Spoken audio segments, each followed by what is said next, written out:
We built this castle because my mother, we were out here shelling butter beans, and she said, you know, what would be so beautiful to see a castle up on this hill.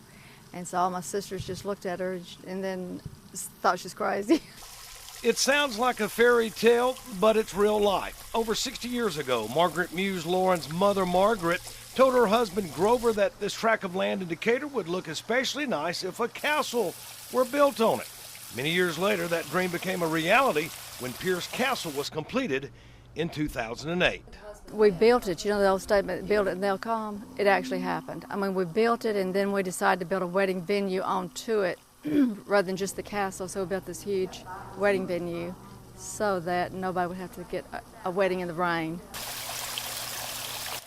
Renovations were made to the castle in May 2013, and now it offers indoor and outdoor facilities to host receptions, weddings, and all types of events. Does anybody ever accuse you of being crazy or drunk or both when you say, I've got a castle? When we first built it, the neighbors thought we were just absolutely crazy. They said, you could build a castle. Margaret, we see it coming up. This can't be real. You gotta be kidding me. This is the second. It's the awe factor. People come to this castle and they're just awe-stricken because they can't believe that this castle is out in the middle of nowhere. The castle also comes complete with a cabin and stream in the back. Pierce Castle in Decatur, a place where dreams actually become reality. Andy and Dottie Armstrong both retired from teaching at Newton High School back in 1999. Andy taught history for 30 years and Dottie taught art for 27 years. We knew we wanted to retire, but we didn't want to quit teaching. So Andy started teaching at the state branch, and I wanted to keep teaching art, but I didn't have a place to do it. So in the summer of 2000, Andy, a self-described non-handyman, built Dottie an art studio from scratch so she could continue to teach art lovers in the area. I'd have a workshop. They had very few tools. I had a strong back and a weak mind, I guess.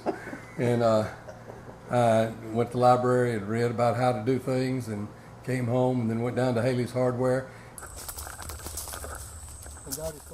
From there, the Armstrongs added a lot to the outside, including a playground for kids, thus creating their secret garden.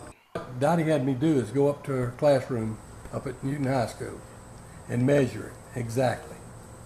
And that was going to be the footage that she would have in here. The Armstrongs have been married for 53 years and have spent much of their free time traveling the world. But their love is teaching, and that has continued well after their retirement. Well, a lot of people want to learn to draw and paint. And so for adults especially, many of them have waited many years till they've retired and finished their work, and now they're getting to do what they wanted to do for so long. But for children, they're all excited about taking art. We've got a family motto that's happiness is a journey, not the destination. You know, and so that's pretty much the way we've lived our life. The historic Ciple's Mill has been in business almost continuously for over 225 years. The only downtime coming from some flooding and a tornado. In fact, the site was leveled in 1973 by a tornado and rebuilt. And now fifth-generation owner Eddie Sciple continues to operate the 1,600-pound grinding stones, offering the likes of cornmeal, grits, and whole wheat flour to customers who pay for the product by leaving their money in an honor box. What really makes it unique is it's privately owned, and we still grind for the public on Saturday mornings. If you have a bushel of corn and you want to bring it and get it ground, I'll keep my part, which is an 1/8. And that was the same as it was in 1790. So the price hasn't increased. Ciple's Mill has garnered national acclaim on several occasions, as it's been featured on National Network News, as well as the TV show Dirty Jobs on the Discovery Channel. On Saturday nights, young and old alike converge on the old general store right across from the mill for the Opry, a night of singing featuring gospel favorites and old country standards. I like going. It's pretty fun, and I like playing the piano. I like to play Jerry Lee Lewis music. That's pretty fun.